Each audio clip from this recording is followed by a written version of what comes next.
Hello, I'm Tina Altieri. It's 4 o'clock and these are our top stories in Perth this afternoon.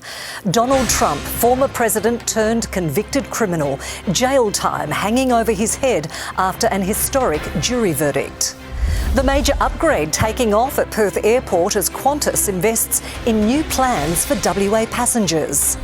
Peak hour protests across Perth, trucks and tractors take to the road to fight a live export ban. Italian superfans descend on Optus Stadium ahead of tonight's soccer blockbuster. And a top jockey's biggest win yet, Damien Oliver named our Western Australian of the Year. Good afternoon. We begin today with the very real possibility that a US president could go to jail. Donald Trump, now a convicted criminal, in an historic decision, one that he branded a disgrace. A jury found he paid for a porn star's silence to help sway the result of an election. Outside the New York court, supporters shed tears. Enemies, on the other hand, were ecstatic. The real verdict, Trump claims, will be on the 5th of November, when Americans vote in this year's election. US Bureau Chief David Woiwod begins today's coverage from Manhattan. Well, Donald Trump is tonight back inside his Manhattan penthouse apartment, a former president and now a convicted criminal. The jury returned its verdict after just 12 hours of deliberation, and they were unanimous. They had to be. The foreman announcing Donald J. Trump guilty on all 34 counts of falsifying business records, finding he conspired to pay off adult film star Stormy Daniels to influence the 2016 election. This was a disgrace. This was a rigged trial by a conflicted judge who was corrupt. It's a rigged trial, a disgrace. News of the historic verdict quickly ricocheted around the court precinct. It's about time. He's guilty on many more than 34 charges, so it's about time something actually stuck on him. I'm surprised because it's the first time he's been nailed for anything. I don't know how it'll play out, but I'm thrilled. And around the world. Donald Trump has now been convicted of 34 different felony crimes by a jury of his peers in Manhattan. You can see a lot of the attention is now flowing through, but this is a historic moment for the United States. There is no doubt about it. Never before has a president, a former president or otherwise, been up on criminal charges. And Joe Biden using the moment to pitch for any disgruntled Republicans. There's only one way to keep Donald Trump out of the Oval Office, and that's at the ballot box. This was a rigged, disgraceful trial, but the real verdict is going to be November 5th by the people, and they know what happened here, and everybody knows what happened here. The verdict sets up an explosive sentencing hearing back here in this courthouse in just 41 days, and Judge Juan Machan, the man who's become a target of Trump hate, will have that job. He has a range of options available, fines for one, but prison is not off the table, and even if Trump does go to jail, technically, he can still run for president. Just as a technical matter, somebody with a felony couldn't work in the West Wing, but you could be the president of the United States in the West Wing. Yes, there is crazy. Talk about a double standard. Team Trump has already begun spinning the verdict with some success too. His donations website today crashed, overwhelmed with traffic. Supporters, no doubt, but the question Democrats are asking is, will this turn any away? And I think that overall, I think it's going to help his chances. People are going to think that, he's a guy who's being in this witch hunt or whatever. The star witness, disgraced lawyer Michael Cohen, and adult film star Stormy Daniels, both of whom were thrust into the international spotlight when charges were laid, have both expressed their relief tonight at the result and the fact that this is now over. I guess the word is relieved. This has been 6 years in the making. The very first time I ever met with the district attorney's office was while I was an inmate in Otisville. They came up to see me on 3 separate occasions. So this is a 6-year process within which for accountability to finally be had. While the man who brought the charges, prosecutor Alvin Bragg, has defended the process and integrity of the trial against a barrage of vitriol from the former president. While this defendant may be unlike any other in American history, we arrived at this trial and ultimately today at this verdict in the same manner as every other case that comes through the courtroom doors, by following the facts and the law and doing so without fear or favor.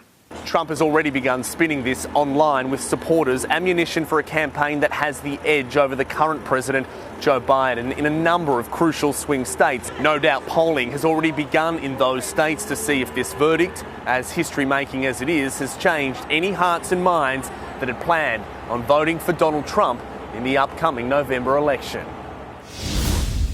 And at 4:30, we'll have expert analysis on today's historic jury verdict and what it means for the US election in November. That's coming up a little later this hour.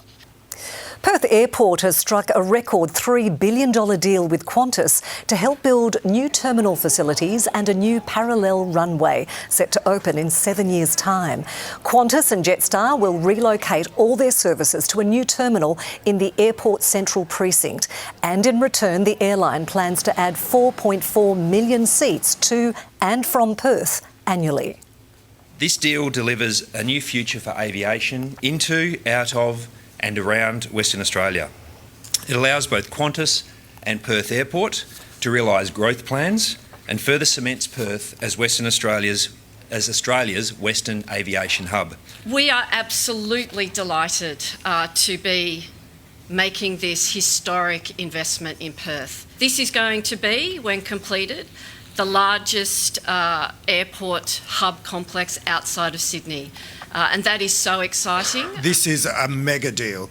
It settles a whole range of historic issues which were being clarified between the two parties, but really forges a pathway ahead to continue to make sure that Western Australia can grow through this absolutely crucial piece of economic infrastructure.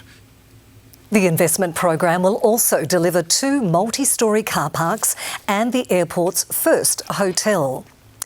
More than 1,500 trucks have taken part in a major demonstration across Perth against an upcoming federal government ban on live sheep exports. Multiple convoys from all over the state descended on our city this morning. Drivers were warned to prepare for traffic chaos due to the peak hour protest. Later in the bulletin, the fallout from the road disruption and what farmers plan to do next.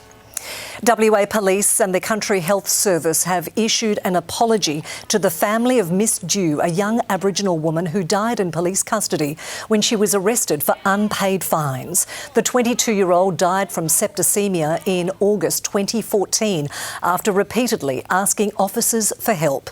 The agencies released the statement today after a mediation process.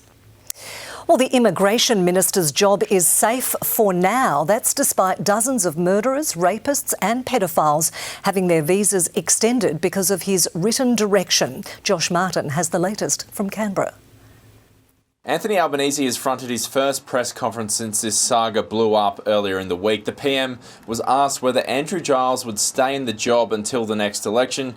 In response, Mr Albanese launched a counter-attack on opposition leader Peter Dutton for releasing 1,300 offenders from detention when he was the Home Affairs Minister.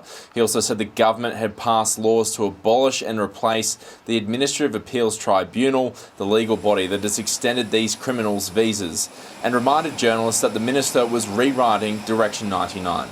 But his defence of Mr Giles' long-term job security was less than convincing. Will Andrew Giles be the Immigration Minister at the next election? Andrew Giles is the Immigration Minister. I'm the Prime Minister, and I have no intentions of making changes imminent. The head of the Administrative Appeals Tribunal has been grilled by senators this afternoon. The legal body has overturned 184 visa cancellations in the last year alone because of the minister's direction to consider criminals' ties to Australia, allowing them to stay here in Australia. The decisions that we make, we are accountable and responsible for. The minister would have the capacity to effectively quash the decision of the tribunal under Section 501A. Some political commentators are still tipping that Andrew Giles will lose his job in a winter reshuffle. Perth is in the midst of football fever as Italian giants AS Roma and AC Milan are set to clash in a friendly at Optus Stadium tonight. Superfans have travelled from across the globe to see them play, and as Lockie Byrne reports, the festivities have started early. Good afternoon. Well, it's still hours until kick-off, but as you can hear, these AC Milan fans have already found their voice. The AC Milan official pre-party being hosted at the Merriwell at Crown this afternoon. The excitement building for the game and fans treated to a surprise. Club legends Franco Baresi, Sergino and Daniel Maresi making an appearance. AC Roma fans also getting the party started at the Royal in East Perth this afternoon. Forza Roma! Forza Roma! They've come from every corner of the globe. Juha flying 19 hours from Finland to watch his 82nd Roma game this year. In Italy, we are saying, or they are saying that dove c'è la Roma c'è Juha. Where is Roma, there is Juha. So I'm practically speaking always present. If you think the atmosphere here is crazy, officials believe inside the stadium will be something like Perth has never seen.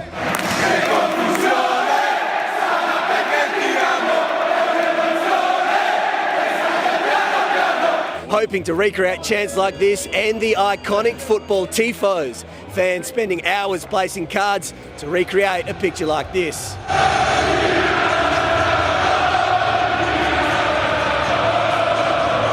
From here, the fans will march to Optus Stadium as one. We'll have an update from there soon. Tina? Thanks, Lockie. Perth zookeepers were starstruck this week during a special visit from the world-famous Dr. Jane Goodall. The international conservationist, best known for her groundbreaking work with chimpanzees in Tanzania, visited Perth Zoo on Wednesday as part of her Reasons for Hope Australian tour, meeting some lucky students and local conservationists in the WA chapter of her Roots and Shoots program. Dr. Goodall was then given a private tour of our zoo, where she met iconic West Australian natives like the numbat and the western swamp tortoise. This is 7's afternoon news. Coming up, police car crash. How a dirt bike slammed into a paddy wagon in Perth's southeast. Plus, new clues in the hunt for an arsonist behind a mystery pub blaze in Mandurah. And our state's top honour for a horse racing hero. Meet the new Western Australian of the Year. You're watching 7's 4 p.m. news live from Perth. Right now it's 21 degrees in our city. We've had a few showers around today. Your full WA Day long weekend forecast is coming up soon. A 31-year-old man has been badly hurt after his Yamaha dirt bike crashed into a police car in Perth's southeast. Officers were responding to a separate incident on Powell Crescent in Brookdale just before 9 last night when the bike struck the back of their vehicle.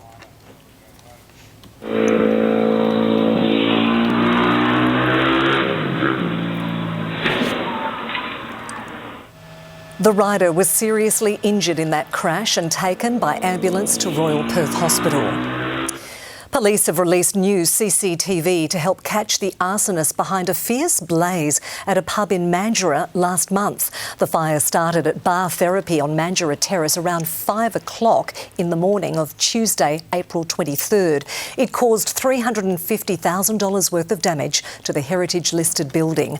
Arson squad detectives say the blaze was deliberately lit. Detectives would now like to speak to this man seen walking along the boardwalk towards Mandurah Bridge around the time of the fire. Anyone with information should contact Crime Stoppers. Well, legendary jockey Damien Oliver has been named this year's Western Australian of the Year. He accepted the honour at a lavish ceremony at Crown Perth overnight. Chantel Tui caught up with Damien just a short time ago. Well, it's a big honour, the 2024 Western Australian of the Year. I have here with me Damien Oliver. Congratulations on your win, Damien. Thank you, Chantel. A bit of a shock? Yeah, I was very shocked last night. I thought a chance in the sporting category, but to win overall was a huge shock. There was an amazing field there last night and a lot of people that done some amazing stuff over the last year.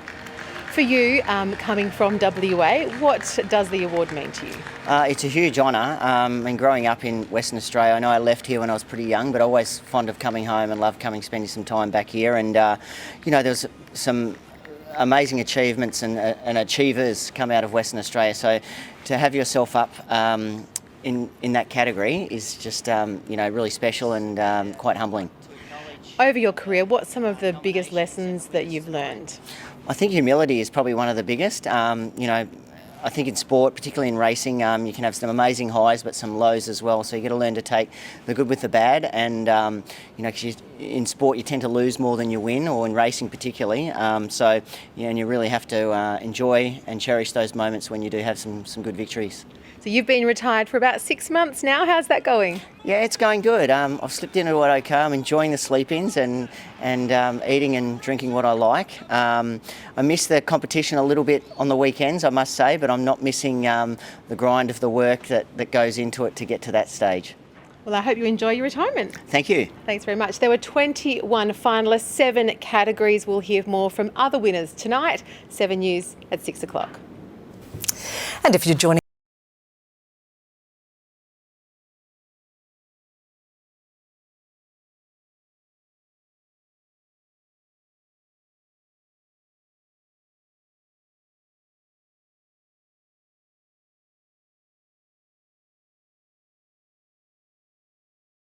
up into trolleys at roughly 11:30 that night before departing on Hamilton Drive.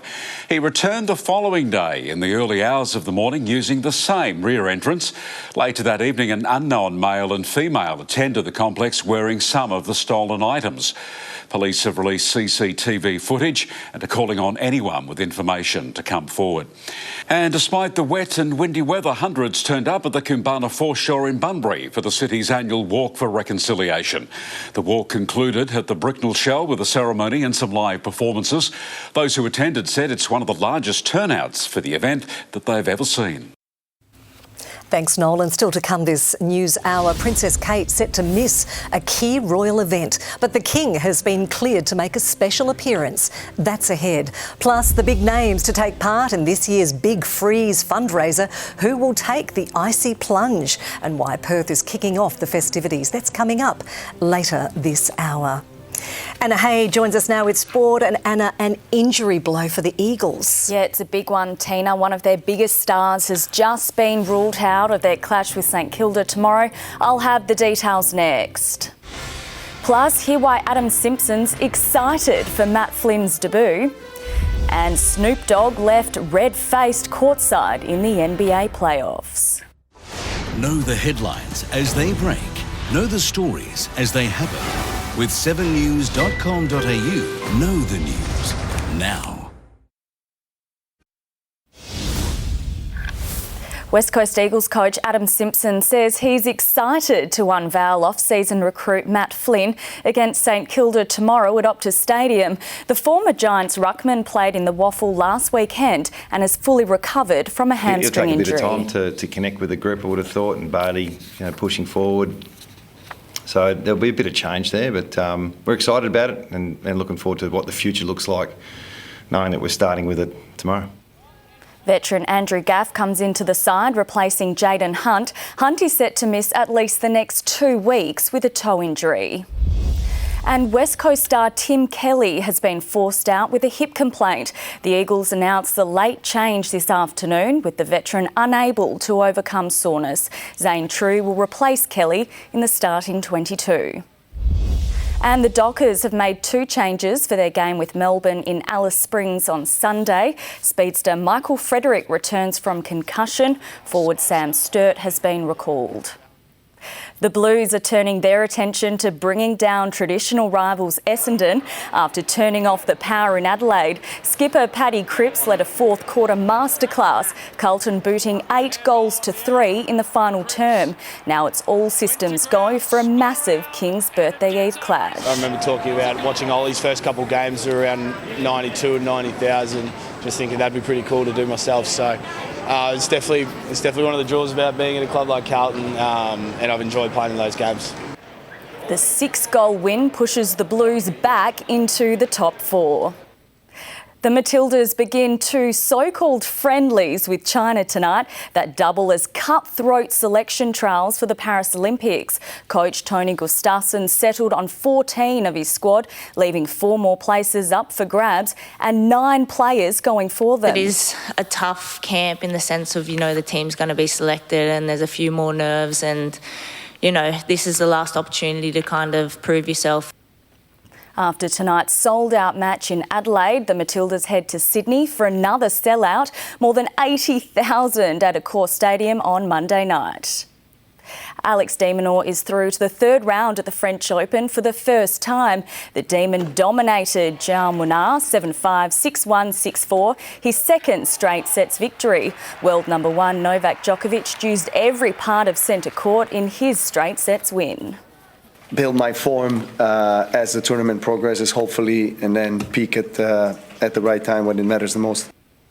Thanasi Kokkinakis came from 2 sets down to secure victory. It is the second straight year he's into the third round at Roland Garros. Aussie stars Josh Green and Dante Exum are off to the NBA Finals thanks to a Luka Doncic masterclass. Doncic again, another three. Got it! He's a flamethrower!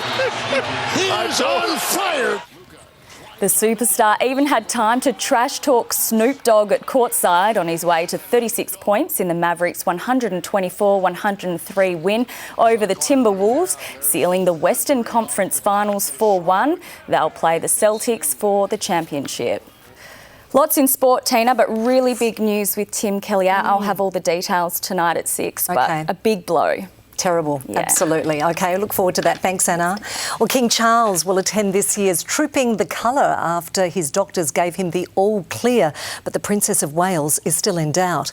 Kensington Palace says she won't make the traditional dress rehearsal to continue her own cancer recovery. Ashley Mullaney has the latest from London.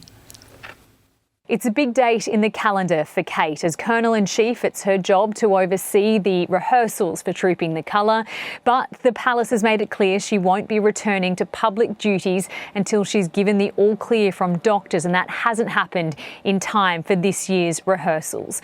The good news, the King has been given the green light from his doctors to attend his big birthday bash on June 15th. He won't be on horseback like he was last year. He'll be in a carriage with Queen Camilla by his side, watching the military procession. We can also expect to see him next week. He is planning to attend the D-Day anniversary events in Normandy. As for the Trooping the Colour, a big event on the British royal calendar, Kate is out for the rehearsals. A big question mark now as to whether she'll attend the big day. Up next on 7's Afternoon News, a life-changing service facing the chop. Why thousands of WA families could lose out on disability support. And which WA stars are getting set to shiver to kick off this year's Big Freeze.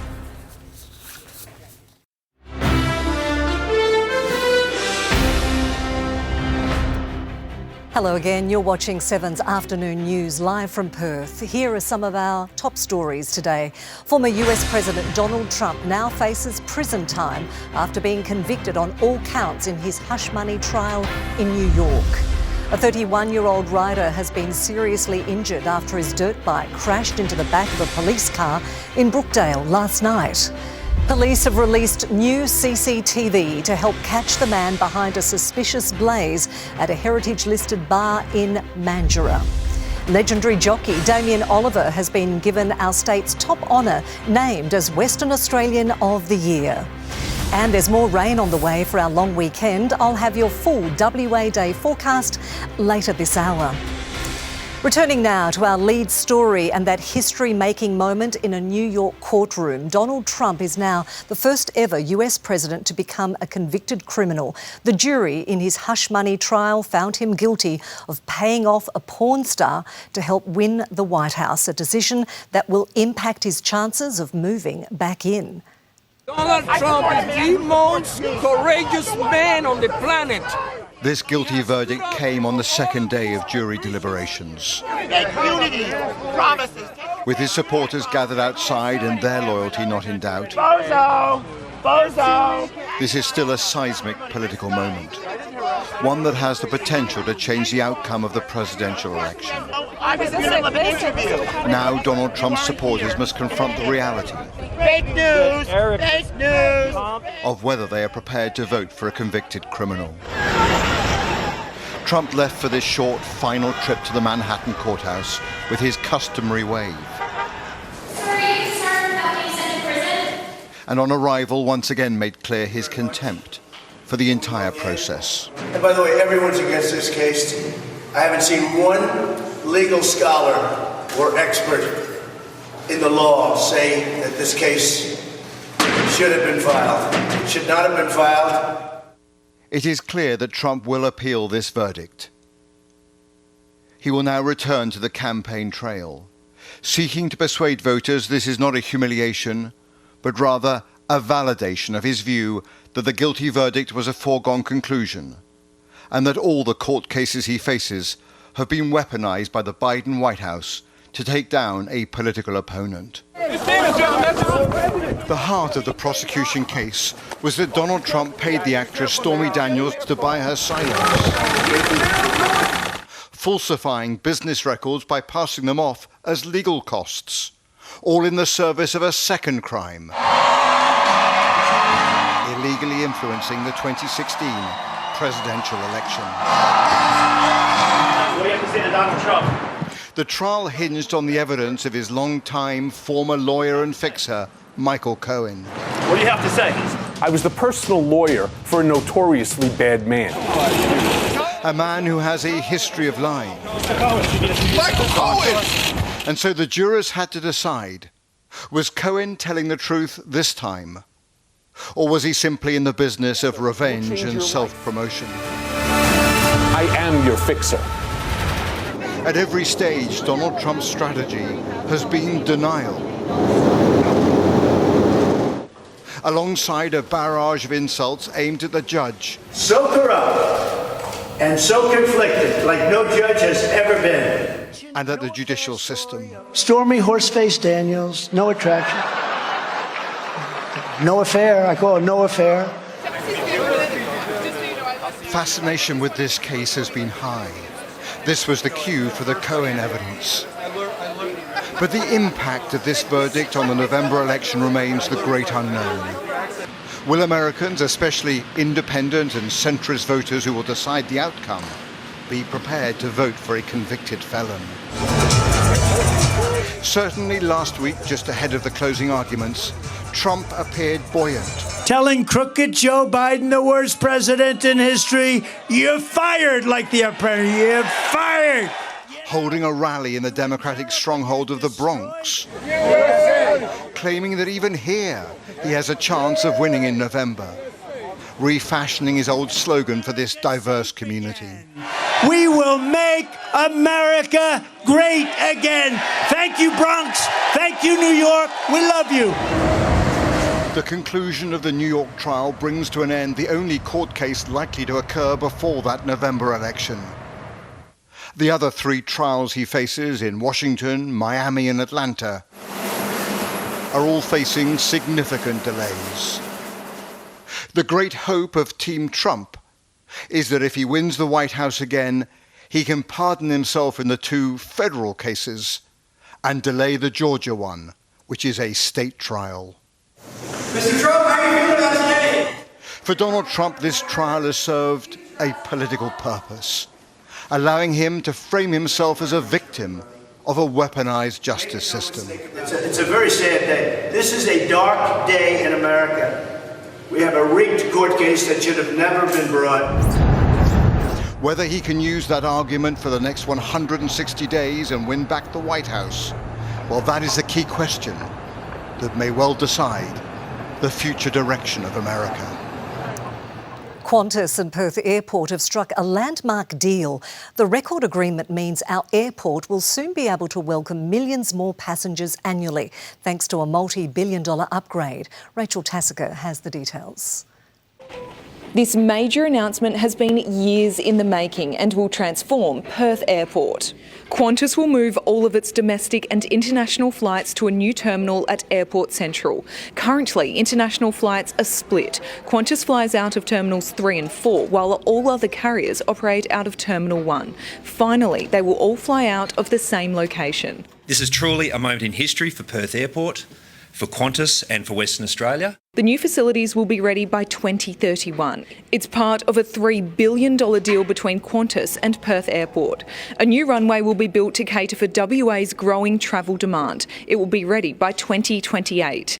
Jetstar will triple its international network out of Perth and T2, including Singapore, Phuket, Bangkok. And we are also going to grow Jetstar services within Western Australia. We will also be able to see Johannesburg, Auckland and many other options of growth will be a possibility out of Perth. It's the biggest private infrastructure development in Perth and will include 2 multi-storey car parks and the airport's first hotel. In the meantime, upgrades will be made to Terminals 3 and 4. In 7 News tonight at 6, how many jobs this project will create. Thanks, Rachel. Well, hundreds of farmers and live sheep export workers have hit the streets of Perth CBD in a convoy of trucks and utes, calling on the federal government to reverse its planned phase-out of the industry. James Carmody has the details. Good afternoon. More than 1,500 vehicles were registered to take part in this convoy. They're rallying today farmers and members of the live sheep export industry, calling on the federal government to put a stop to the planned ban. That legislation introduced in Parliament this week. They say that they'll keep on taking action like this unless the government puts a stop to that ban. People have come from all over to send that message, coming to the city today. Where have you come from today? Yellowring is about 240 k's east of Perth. What happens to your community if this ban goes ahead? Lots of local people, lots of businesses, and just the actual leftover sheep that we can't kill in Australia is going to be brutal. We've just got to destroy them as mainly as we can, you know. The group have said that there may be some traffic chaos and disruption for Perth commuters today, but they're hoping that people in the city will support them and get on board with what they're trying to achieve. We'll have more in 7 News at 6 on the fallout from any of the traffic disruption and on the response from the government. West Australian organisations, including one supporting thousands of people living with developmental disabilities, are in jeopardy due to a lack of funding. The life-changing services face the chop at the end of next month. Here's Francesco Di Nuccio with more. Developmental Disability WA is a leading advocacy, information, support and training organisation. I'm here with CEO Mary Butterworth. Mary, how important is an organisation like this one? DDWA is important for families across Western Australia. They need our support just to find out where do they go, what do they do, how do I survive, how do I navigate this whole system, because the disability system is so hard to navigate, so complex, and families just get really distressed and upset because they just don't know what to do, and they need to be able to ring up another parent who they can talk to, who really gets it and understands what they're living and what's going on in their lives, and can provide the information they really need and provide a bit of a shoulder to cry on sometimes when things are getting really tough. And how many people does DDWA support? We have over 5,000 members and lots others that are connected through us through Facebook and those sorts of other ways as well. So there's a huge number of families that are really relying on our services and support. You've been running since 1985. What kind of impact will this have on people? They won't have anyone to ring and ask, what do I do next? We've been here, as you say, we've been here for so long, and families will just go, who do I ring that'll give me honest information and real information, not just gobbledygook that doesn't mean anything. They want to really speak to somebody who understands what they're living, what's going on in their lives, and will provide them quality information and support. Mary, thank you. Thank you. In the news at 6, hear from a family directly impacted by this and what it will mean for them. Thanks, Francesca. Well, AC Milan and AS Roma superfans have marched from across the city and descended on Optus Stadium for tonight's blockbuster soccer clash. Lockie Byrne joins us now from outside the stadium where fans are flocking for another reason. Lockie. That's right, Tina. Well, you can probably tell that I've already lost my voice just from trying to report over all the chanting this afternoon, but these fans are a different breed and they're just warming up for the game here in just over 2 hours' time.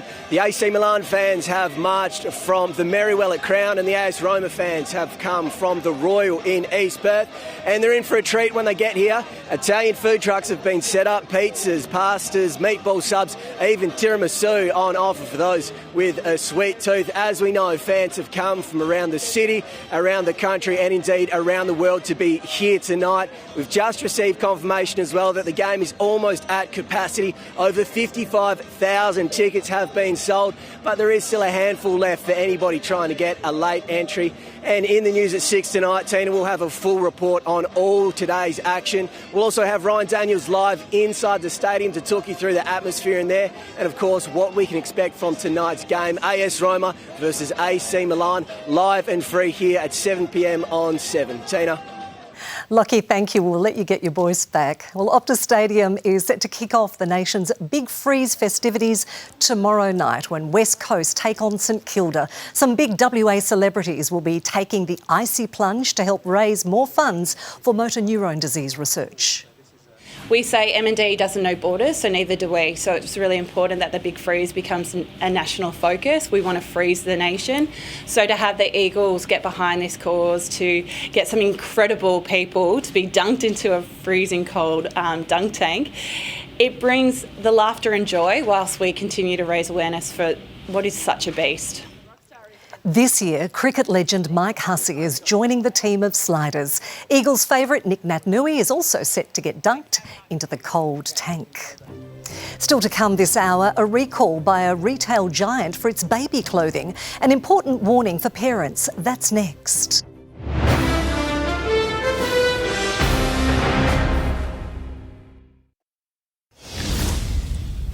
Welcome back. Boeing has delivered an 11-page plan to improve quality and safety to the US aviation regulator after serious issues with its aircraft put the manufacturer under scrutiny. There'll be improved employee training and communication, increased inspections, tighter controls over suppliers, and a cap on the number of planes produced.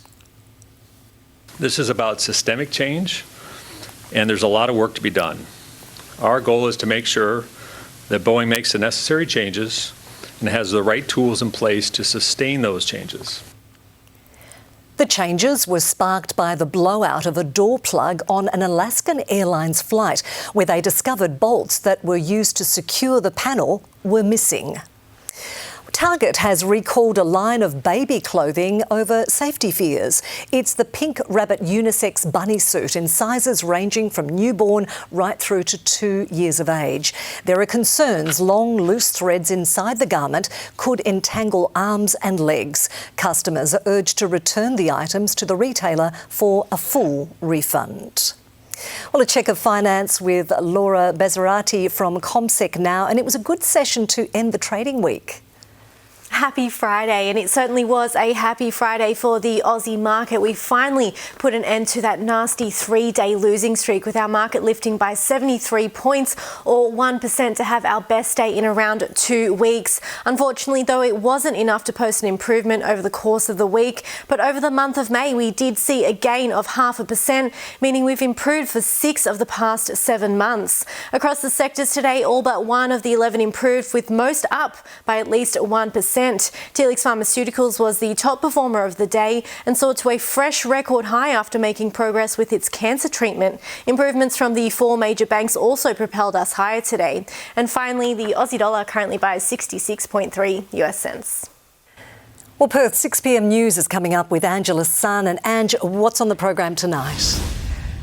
Good afternoon, Tina. We have special coverage tonight of the news making global headlines. Donald Trump guilty in a historic day in the United States. The former president convicted of fraud at his hush money trial. So will he go to jail, and can he still run for president? We'll bring you expert analysis to answer those questions at 6 o'clock. Exclusive, the high-tech help to treat back pain, how an Australian first study has uncovered the secret to pain relief in virtual reality. Don't miss that exclusive medical report. And we'll cross live to Optus Stadium as Italian supergiants AC Milan and AS Roma prepare to go head-to-head in a soccer showdown. Ryan Daniels will have the latest as we count down to kick-off. Tina. Thanks so much, Ange. Appreciate that. And we've got some heavy rain on the way for the WA Day long weekend. Find out when the big wet will hit. Your full forecast is coming up next.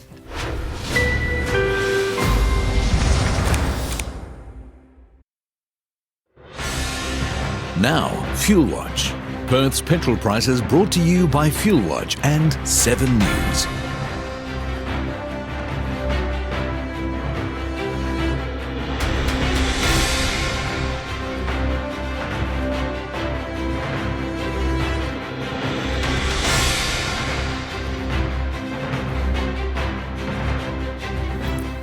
Checking your weather details now. A few showers around today and a top of just over 21 degrees earlier this afternoon. Looking at the national forecast, showers for Melbourne tomorrow, a top of 14 degrees there. Partly cloudy for Canberra, rain in Sydney, up to 24 degrees for Brisbane, with showers developing. Back to Perth and a mostly sunny start to the long weekend, but we're likely to see more showers moving in later tomorrow with the chance of an evening thunderstorm. Then it's looking very wet and stormy for Sunday. We're being warned of damaging winds, heavy rain on Sunday morning, which just may lead to some flash flooding as well, so please take care. We could see up to 50 millimetres of rain throughout the day. The slight chance of a morning shower on Monday for WA Day, partly cloudy for the rest of the public holiday and a top of 20 degrees. A few showers around again on Tuesday, then warmer for Wednesday, sunny and up to 21 degrees. And that is Perth's 4 p.m. news. I'm Tina Altieri. Angela and Anna will be here for 7 News at 6 o'clock. Thanks for joining us this Friday afternoon. Enjoy your WA Day long weekend. The Chase Australia is coming up next here on 7.